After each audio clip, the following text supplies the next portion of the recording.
चैत्र नवरात्रि में भक्त अपने अपने अंदाज में मां दुर्गा की साधना कर रहे हैं। एक ऐसा ही भक्त सागर के ग्राम चांदपुर में माता की अनूठी साधना कर रहा है।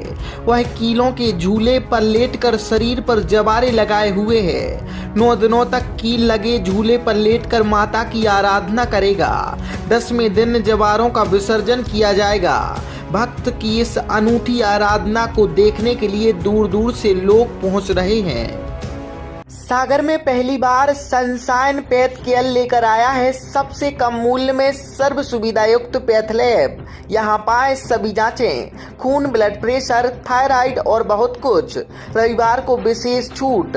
हमारा पता है बुंदेलखंड मेडिकल के सामने, सनशाइन पैथ लैब, सागर।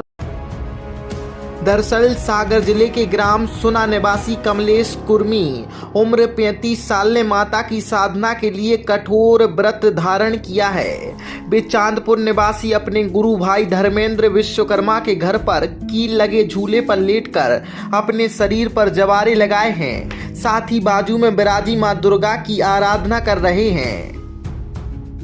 वे नवरात्रि के पहले दिन से ही कीलें लगे झूले पर लेटे हैं।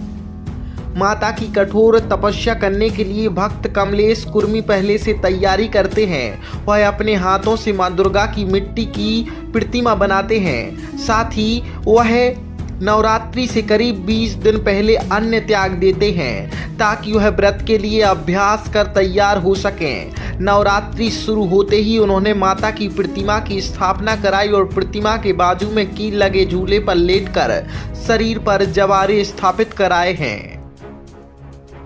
भक्त कमलेश के भाई धर्मेंद्र विश्वकर्मा ने बताया कि कमलेश पिछले 4 सालों से माता की कठोर साधना कर रहे हैं। पिछले साल उन्होंने कुर्सी पर बैठकर शरीर पर जवारे लगाए थे। इस बार वे कील लगे झूले पर लेटकर शरीर पर जवारे लगाए हुए हैं। नवरात्रि के 9 दिन तक वह एक ही आसन में कील लगे झूले पर लेटे रहेंगे। 10वें दिन जवारों के विसर्जन के साथ ही उनका व्रत पूरा होगा। कमलेश की भक्ति देखने के लिए दूर दूर से लोग चांदपुर पहुंच रहे हैं और माता की प्रतिमा के सामने भजन गाए जा रहे हैं। साल से ऐसे जवारे हो रहे अपने शरीर पर, जो कि आदमी अंधविश्वास मानते हैं, तो माता का चमत्कार है कि सामने वालों को लगे कि है कोई शक्ति जो जिसकी कृपा है। अन्न में कुछ नहीं लेते हैं, सिर्फ यदि ओंठ सूख जाए तो 2 चम्मच जल लेते हैं।